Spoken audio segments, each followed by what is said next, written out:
Here we go. This is Terri Lyne Carrington, and you're watching the Break It Down show.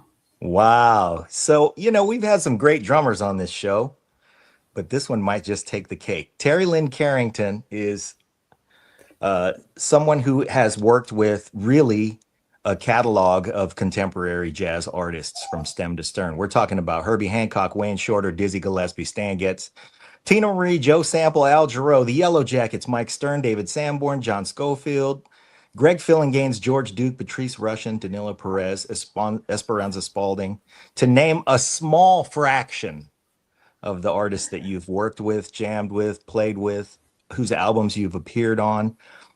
Uh, she is now a professor at Berklee College of Music, serves as the founder and artistic director of the Berklee Institute of Jazz and Gender Justice, and she's the host of Future Flavors with Terri Lyne Carrington on Sirius XM's Real Jazz, Channel 67. She has a new album coming out called Trip to Night Fantastic. We're going to get to all of those things, but I am here to introduce on this show my hero, Terri Lyne Carrington.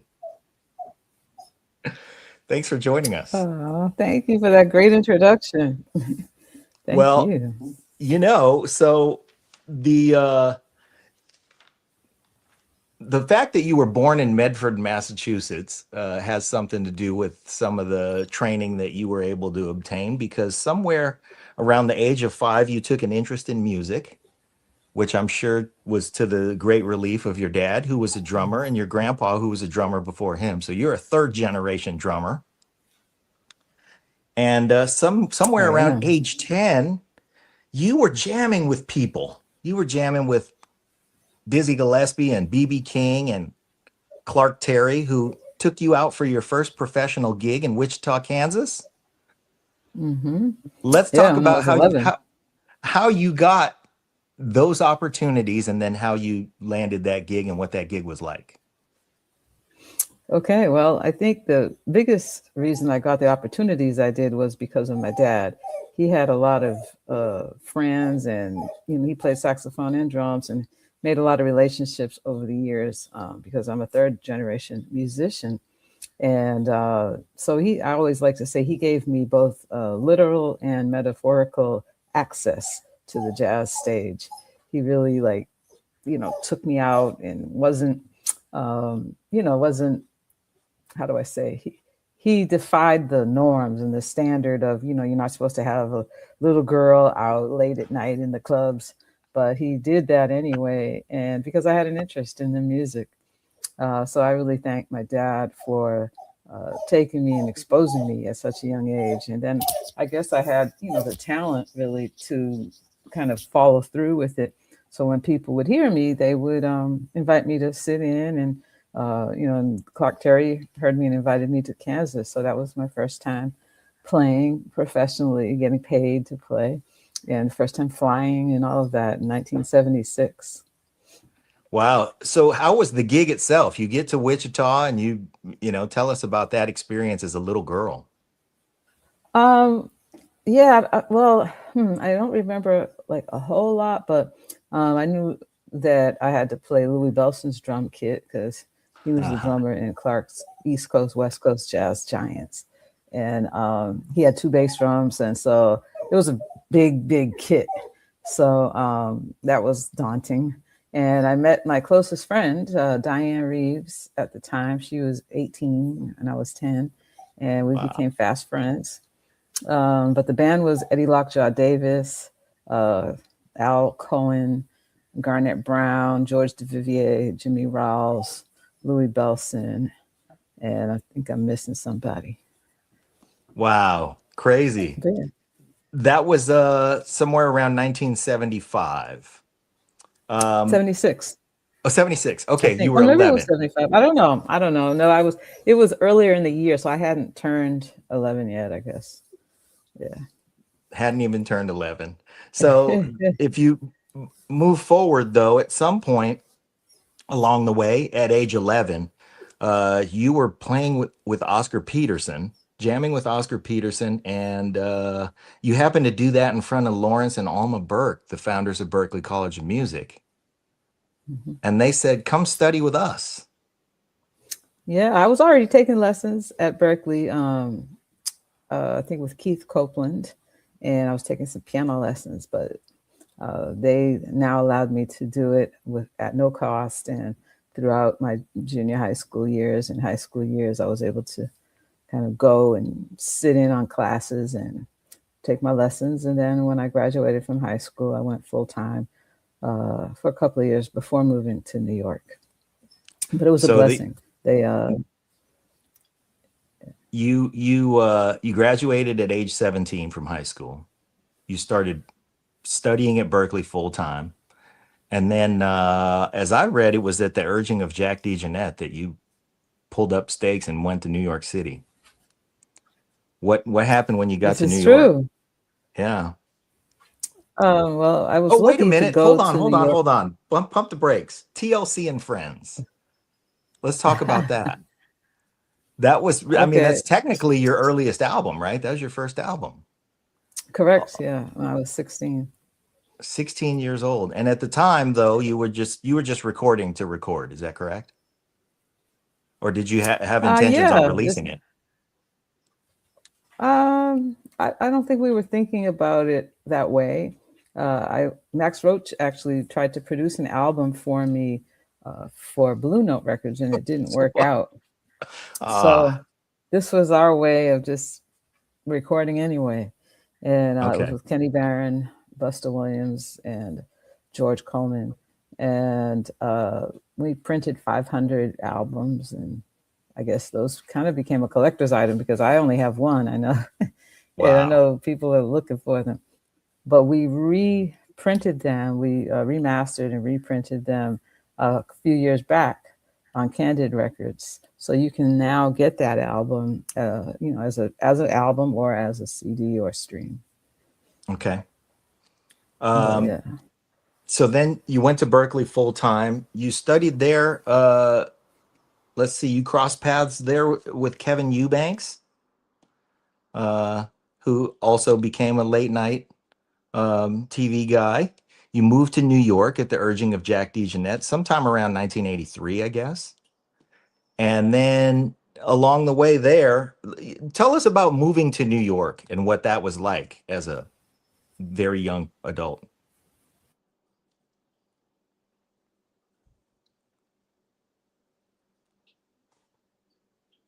Uh-oh.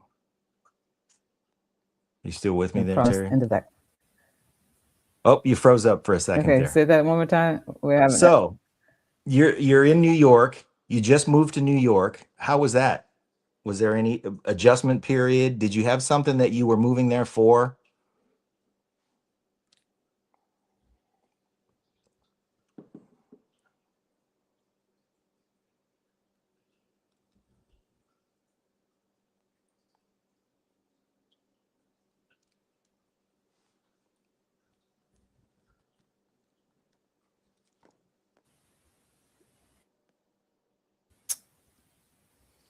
I don't know whether that's your side or Okay, my side, hopefully but we're you're back. freezing up quite a bit. Yeah. How's Yeah, I that? just Okay. changed. Saw that happening, so I just changed my connection.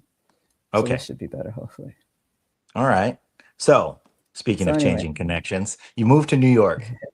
What happened I did. immediately when you moved to New York? Well, I moved with a gig with Clark Terry, so that was, very cool because, I wasn't starting from scratch.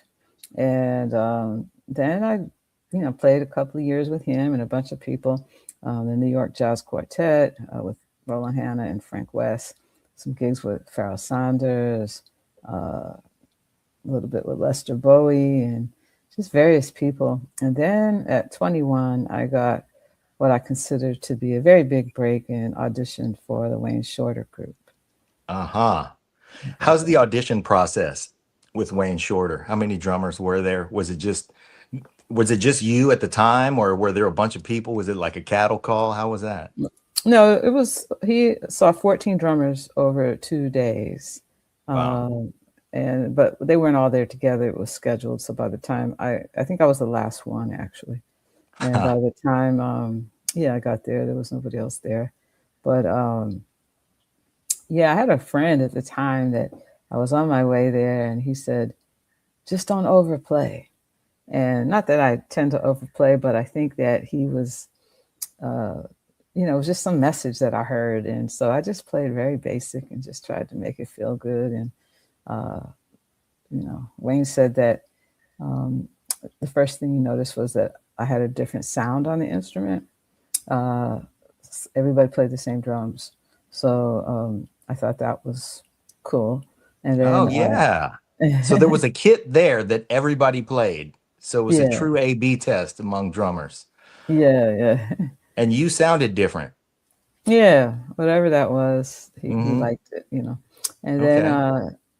Because he said, going last, that could go either way. I mean, you're either the last first impression or everybody's ears are tired. And it's like, well, yeah, here comes Terry Lyne Carrington. One more. How many yeah, more of these we got to do, boss? yeah, exactly.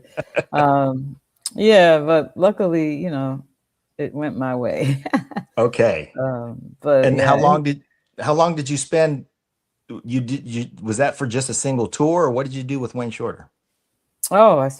was with him off and on for goodness for 10 years or more, at Okay. least. But yeah, that was, a couple of years of pretty much that was all I did.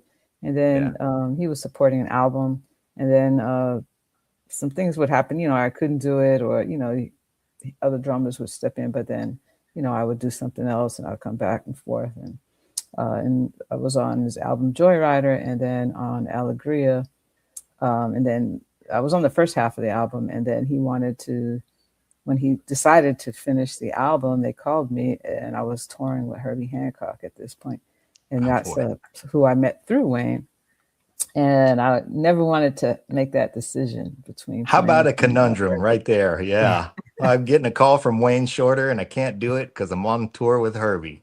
Yeah, so that was the birth of the Wayne Shorter Quartet, though. So I Wow. guess I needed to stand out the way for that.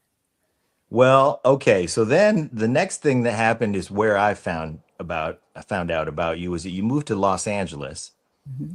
and there was a guy named Arsenio Hall. And Hmm. I'm telling this story a little longer way because you had some big shoes to fill. So the thing about Arsenio Hall was he was a comic and he was known in comic circles, but he wasn't yet a national star.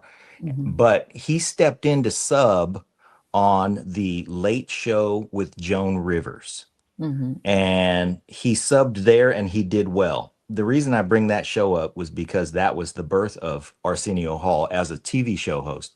Hmm. That show had a band that was fronted by Mark Hudson, and every night they would have the opening thing, and it was be a marquee, and tonight, and they'd show the guests, and then they'd sweep into the studio, and they'd go, and the Late Show Band with Mark Hudson and the Tramps, and then right when he did that, Vinny Colaiuta would play a two-measure fill that melted your face, and it was a different one every night. So drummers across the country, not all drummers, but many of the ones I knew, no matter where you were, you stopped what you were doing at 11:02 so you could tune in the Late Show with Joan Rivers to see this two-measure fill that Vinny was going to play as soon as they introduced the band, and it was crazy.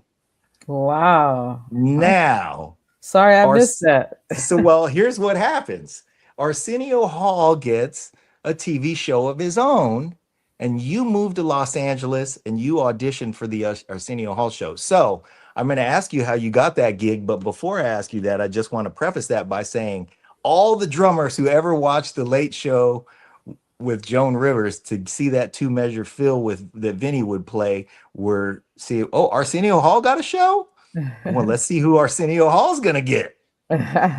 And so that's what you walked into. How did you get the Arsenio Hall gig? What was that process like?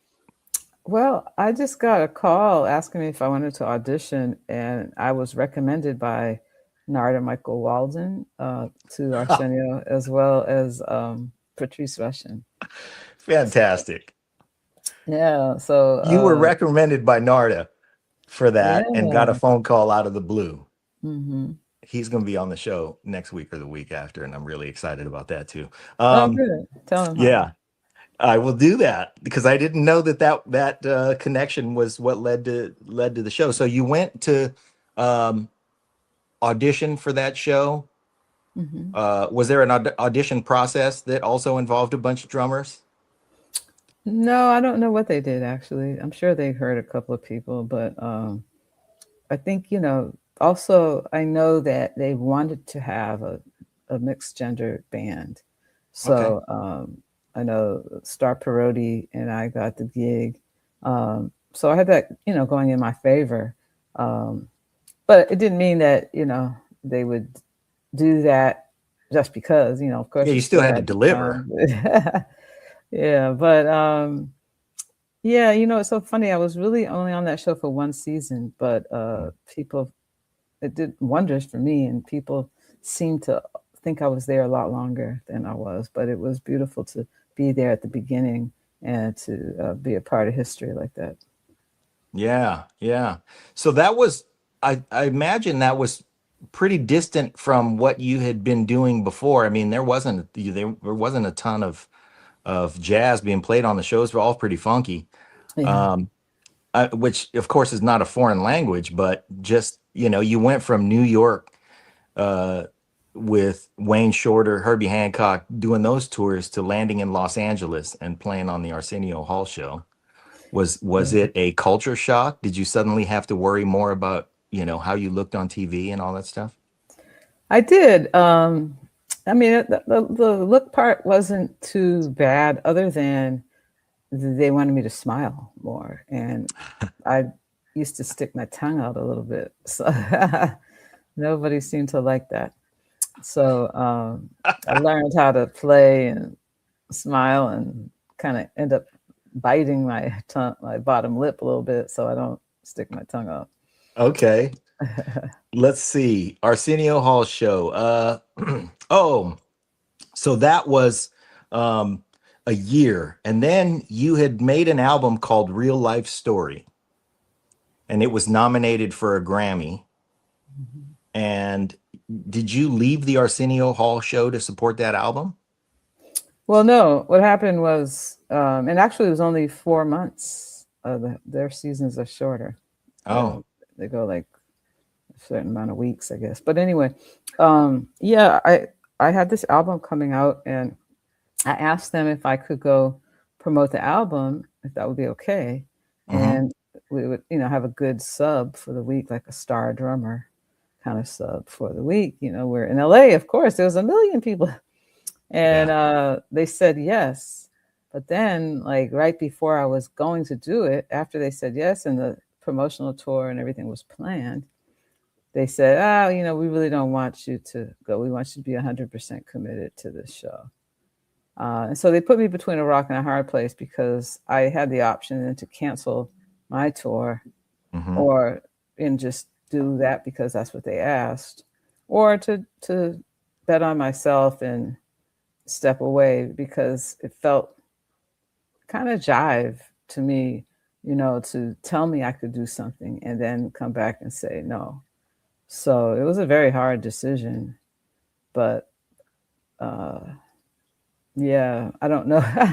Everybody else, they started doing, pretty well financially, and that was on those shows, and I kind of wished, um, the two shows that I had were not like network shows. Like I did also the Vibe TV show, and both of those shows were not like the Tonight Show, NBC, ABC, CBS, where it was 10 times the money.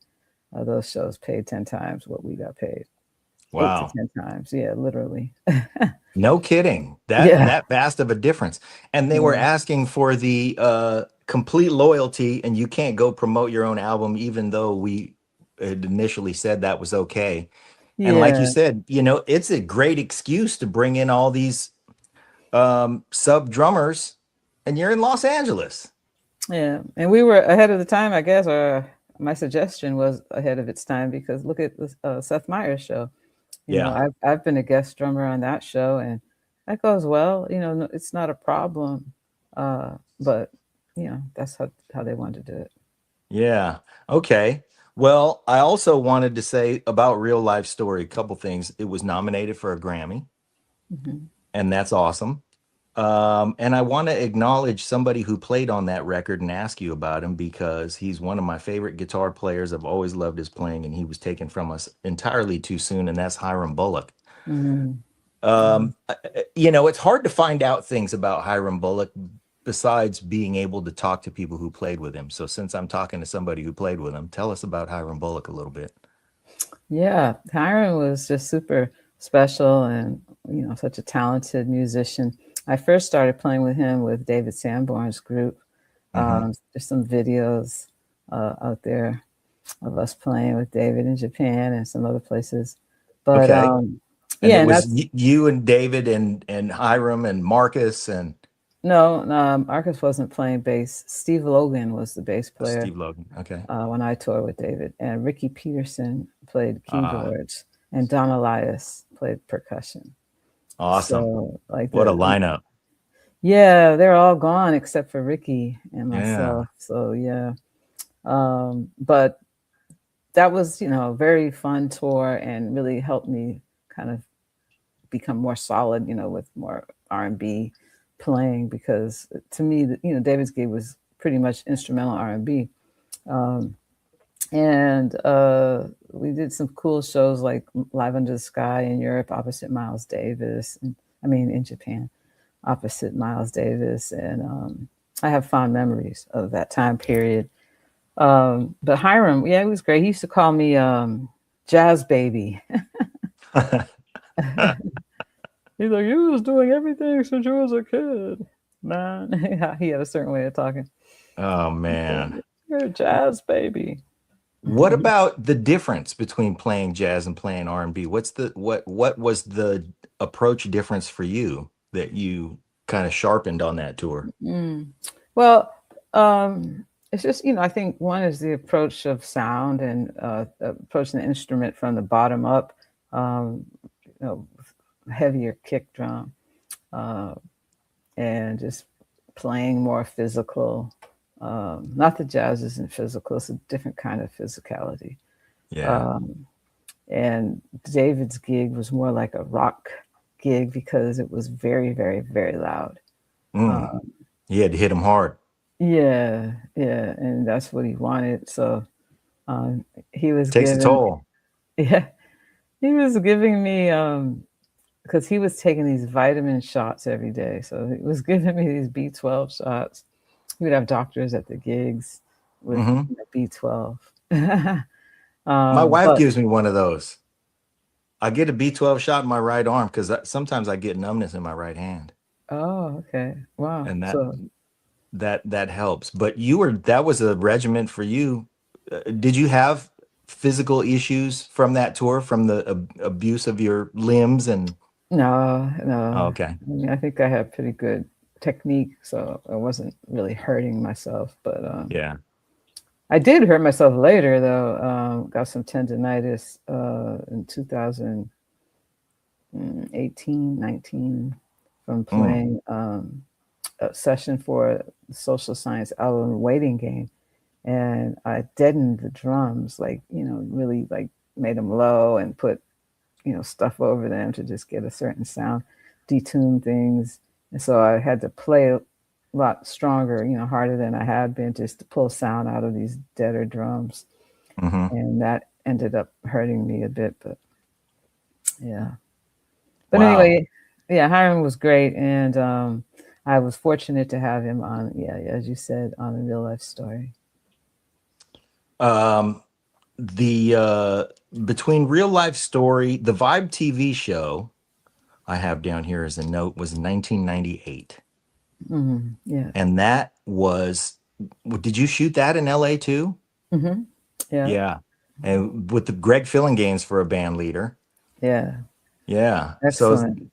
good to have had some of that R&B experience, and I imagine. Tell us about that Absolutely. gig. Well, I loved it because Greg, he really wanted to be, like Paul Schaefer. That was one of his idols. And Greg has perfect pitch and he knows almost every song, and he can just play it and he doesn't have to have music. So Uh-huh. it kind of put a lot of pressure on us. We had to learn things, learn them quickly, learn them by ear. Um, I think I helped with a bit of structure since I was the only one that had done a late night TV show before. Ah, Um, but it was just great being a part of that and a part of a Quincy Jones production. Um, and we played because Greg was so well respected. We played with a lot of people and they came through. I'm Um, sure. we had guests like James Brown with a house band. Yeah, the Gap Band. We played Oh, behind Aaliyah, um, Destiny's Child, lots of people. a young Destiny's Child. So, and back then, when you have that setup, you said you bring structure to that gig. And Greg Fillingane's very famously, like you said, he's playing with his ear. He knows every song, all of that. But did you have, like what's your reading setup? You have everybody's got charts for a gig like that? No, that's what I'm saying. The That's pressure was what you on brought. us. No, no, Yeah. no. What I'm Okay. saying is the pressure was No. on us to just be like Greg, and nobody's like Greg. So we would get a list of the songs. So I mean, that's kind of when I said I brought some structure. I just meant to get the list of the songs the night before, so we have time overnight to learn them, and to have somebody there making us cassettes. It was cassettes at the time. Wow. Um, of the songs that we were going to play, and just those kinds of things, so that we could come in and it not be like so hard to learn the songs by ear. Yeah. Um, Was Quincy present? yeah, he was there sometimes. Yeah, Yeah. That's good. not all the time, of course, but yeah, he'd pop up. Okay. So there was something that I saw where you said that there was a period in your career where it was like a lull in the action. And that was something that um I noticed that you said that you took some time to invest in yourself. Mhm. And this seems to be a recurring thing because when you left the Arsenio Hall show, that was an investment in yourself. You were betting on your record. Mhm. Tell us about this period, because if I look at your discography and if I look at the awards that you've garnished, I don't see a gap. uh, I guess I was speaking more about being a solo artist and getting my own music out there and being a leader. Okay. Um, so I just played, for many years with different people, Herbie or Wayne, and just was kind of a drummer for hire. When things came through, and that's great. But I think that I always had a different vision as well for myself, and I think it's important to do side person gigs. Um, I don't say side man anymore. I say Mhm. side person. But I think it's important to do that. I think everybody should before venturing as to be a solo artist, because you get so much experience that way. And so when I said a lull, I just meant I couldn't get arrested with these labels. So what I did was, a friend of mine had a studio and I got some spec time from him. And I used frequent flyer miles and did trades with people and recorded this album, Jazz is a Spirit. In fact, Herbie's on that album, and I ended up, touring with him for a week or two without pay, so So that he he'd could be make an on my appearance on your album. record. Yeah, Yeah. so I was doing all kinds of trades and things. Um, and that got me back in the action of being a band leader. Okay. Is that what you like the best? I don't think there's really for me a best. I like to do so many things. Right now, I consult. I do A&R. I run an institute. Of course, I play some with other people, and I also play as a band leader. And I make albums, and I produce. Um, so there's just a lot of different things at any given day. Yeah. You got a lot of Yeah, options. yeah, that I'm You've doing. created a wide berth of opportunity. Yeah, well, I think my interest is wide, and so hopefully, uh, at some point, the opportunity will actually match my interests. Okay. What do you mean when you say you consult? I consult for different entities, legacy artists. Uh, like I can't remember if they want to keep it private or not. So right now, I won't go into which ones, but Yeah. um, Yeah, and I've But I consulted mean, if I for. hire you as a consultant, what Mhm. areas of, like, are we talking about artistically? Are you given like is it one of those things where you're kind of given a vision and then you create a direction for what happens, or how? Yeah, yeah, basically, it's like if you have a foundation, or if you have, some kind of entity that you need some help with getting to the next place. If it has to do with music or specifically jazz, then you might hire a consultant to basically, you have access to who they know, right? You have access to their Rolodex. And I know a lot of people. And also, I'm a bit of a bridge between jazz and modern forms, uh, R&B, hip hop, whatever. I know people kind of in all of these areas. Um, of course, jazz is my most uh, expertise area. But yeah, but I mean, I know if pretty much like if you ask me about, sorry, my dog is he's having his own. Come here, come here, come here. I don't know. That might go on until I take him out. But No, it's anyway, okay. We make room for dogs on this show. okay. Um, anyway, I don't know what to do about him. He's 'Cause he got stuff doesn't. to say. He's Yeah, trying to say, listen, if you want to hire Terri Lyne Carrington as a consultant, you better have some big visions. You better have some big dreams, because she's going to take you from a oh my bridge goodness. from jazz to more modern forms. She's played with Dizzy Gillespie and Greg Gaines. So, so yeah, that's I mean, there's a tremendous value in the breadth of the music that you've played and all the experiences that you've gathered along the way, because you've toured, you've done TV shows, you've recorded with so many artists on so many albums, and it also shows that you bring all these awards in far and wide, and so many of them. And if somebody looks at your Wikipedia page, they're going to scroll and scroll and scroll through all the stuff that I you've haven't even done. looked at my Wikipedia page. I don't know Somebody's who updates updating it. it. Yeah, So from the Vibe television show, that was 1998. 2003, you were given an honorary doctorate from Berklee, I which, was. let's face it, you were there since you were 10. It's about dang time they gave you one of those.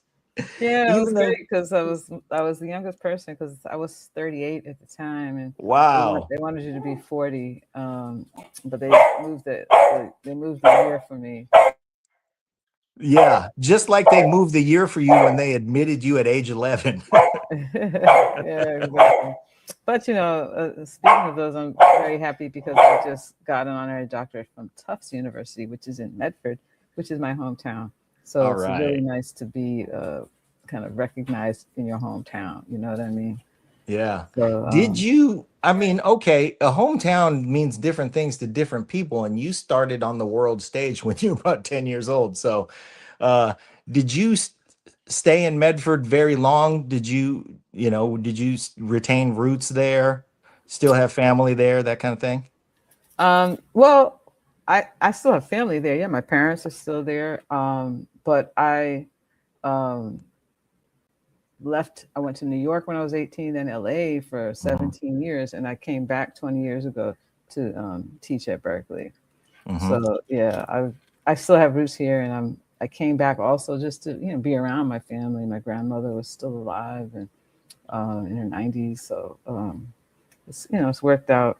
I didn't know I'd be here 20 years, but it's been okay. Wow. 20 years you've been teaching there. Now I think, when you have 20 years, that's a tenured professor. Yeah, well, Berkeley doesn't do tenure, but Okay. yes, any place else it would be. But I'm pretty solid Pretty there. well Right. established there. Yeah, you're pretty well known, and people come from far and wide to study with you. I would say that professorship at Berkeley for the last 20 years,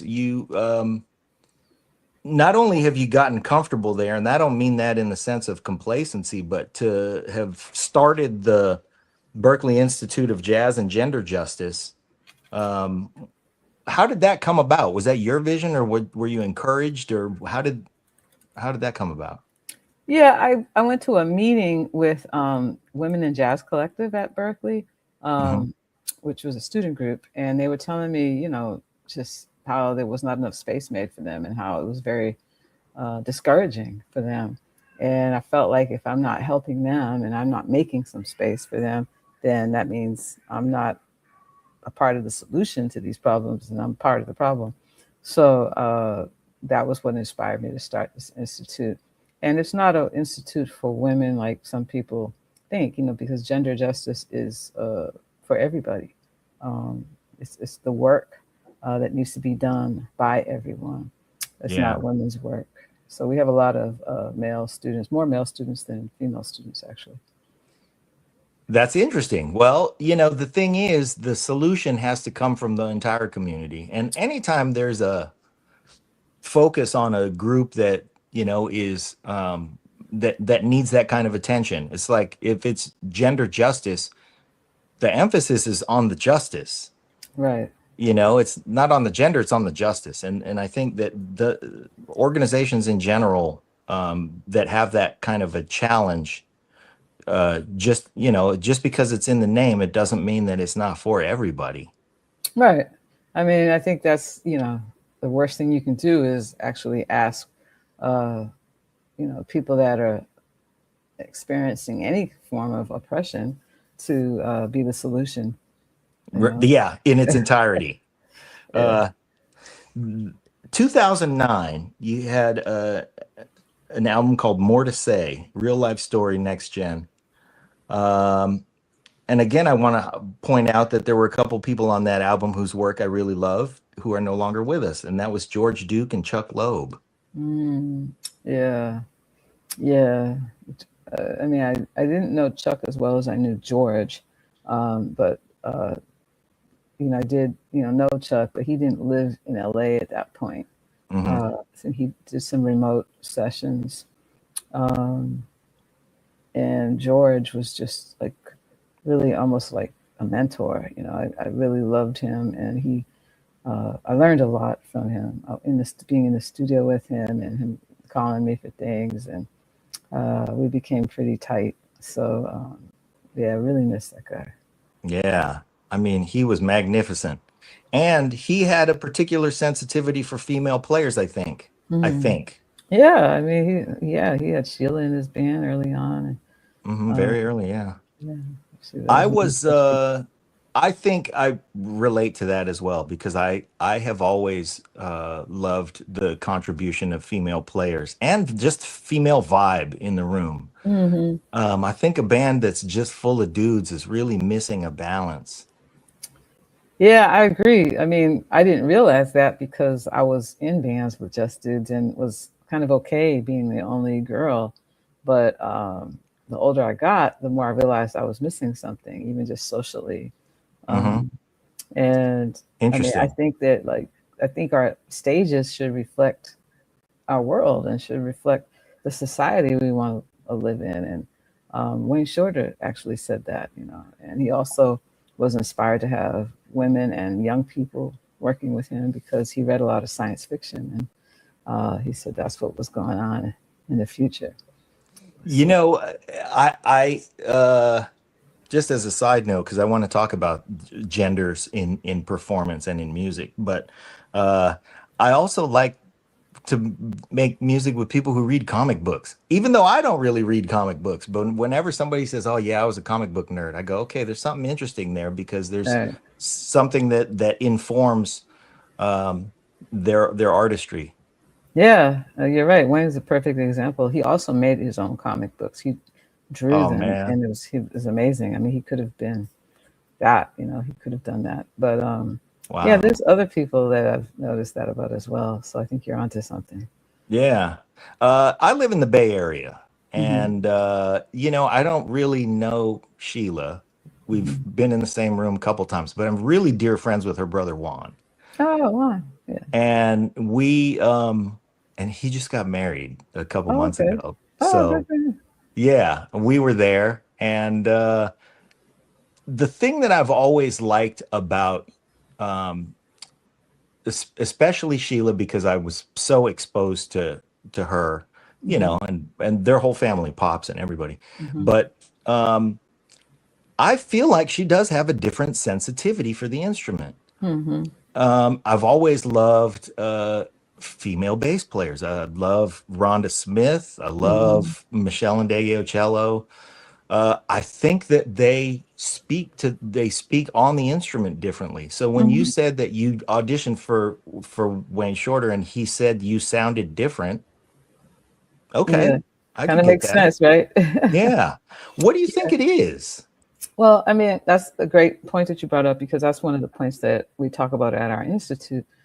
Because I'm saying when it comes to jazz, because there's been, you know, a major lack of women um, as instrumentalists Hmm. in this art form. I feel like the potential of the music and the sound of the music has not really been fully realized um, because the feminine aesthetic has not been allowed to be embedded in the progression of the music. And I think you're right. There's a different, maybe a different touch, but mostly, a different life experience that you're bringing. And yeah, we are different. We are socialized differently.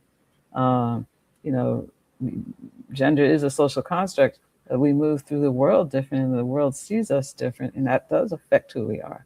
Yeah. And I think all of that should be embraced. And the one thing that I learned from Herbie Hancock and Wayne Shorter is that we're playing life, not music, and we're connecting to the humanity in others. And so when I think about that, then of course, yes, women are going to have something different to say or have a different sound, and that needs to be celebrated and um, made an example for all, because otherwise we are assimilating. We're trying to play like men because that's the standard that we have to do to get hired. And so Hmm. I feel like we have to open that up some and expand sound possibilities.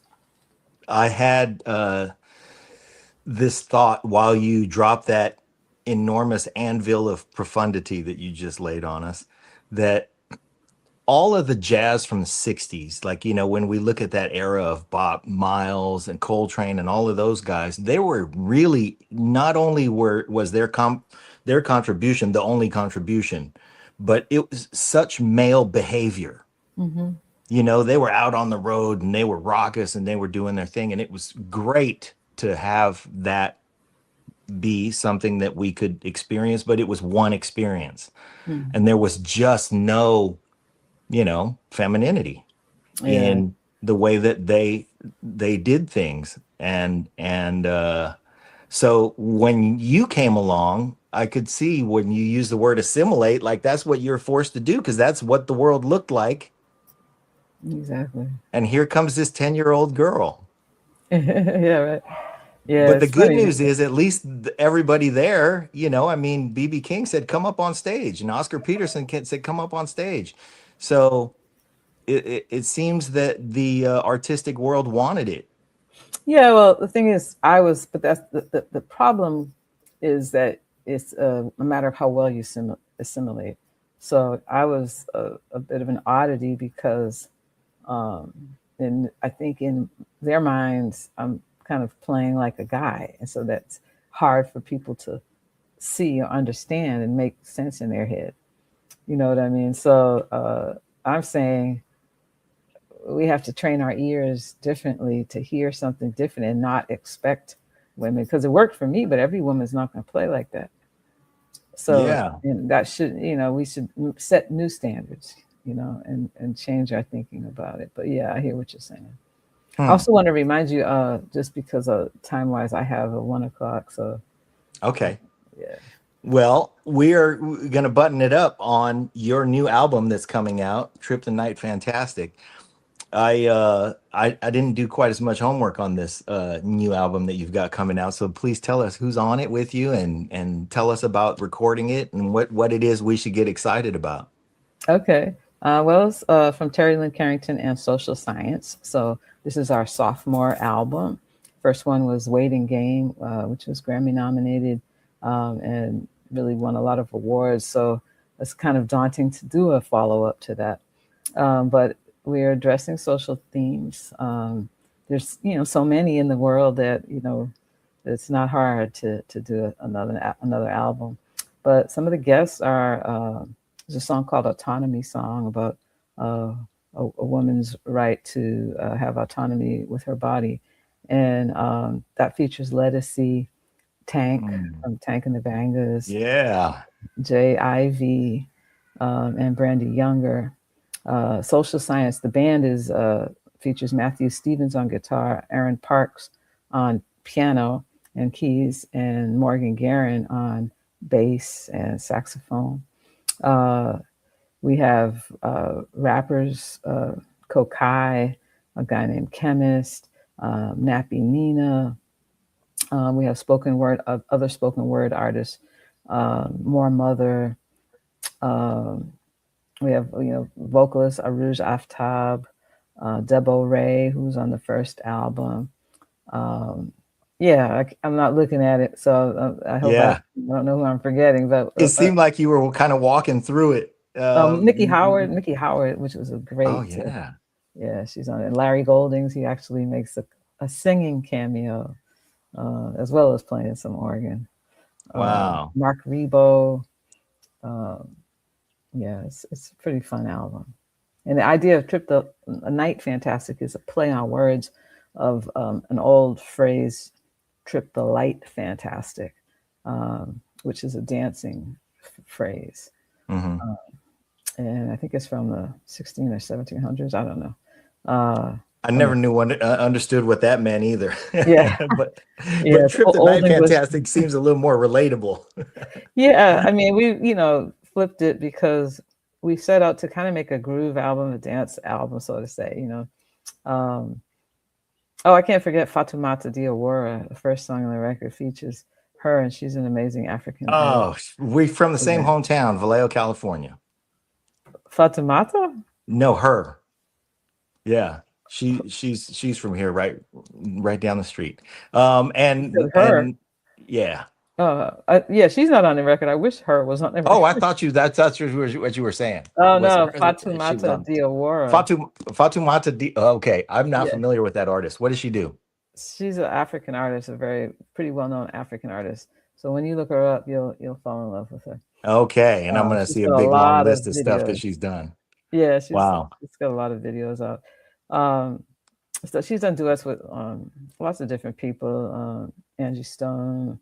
A bunch of people. But anyway, so we set out to make a dance record in our version, not a real dance record, but our version. And so Trip the Night means kind of trip the darkness, and we're in some dark times. So saying trip the dark, Trip the Night Fantastic. Well, here we go. Everybody, Trip the Night Fantastic is Terri Lyne Carrington's new album, and I'm so grateful to have this conversation with you, and I'm so honored to meet you, and I've been a big fan of yours for a very, very long time. And thanks for doing so much research. You have all the old stuff, all the facts. You did your homework. Well, I witnessed a lot of it. I just had to kind of, write down the year, because I remember when it happened, but I just didn't want to make sure I got what year it was. Mm-hmm. Thank you so much. I am boots on the ground. If you need anything in the Bay Area when you're coming through here, I will gladly shout you out and run around and do whatever. And so please keep me on the list. I'll shoot you an email and we'll stay in touch.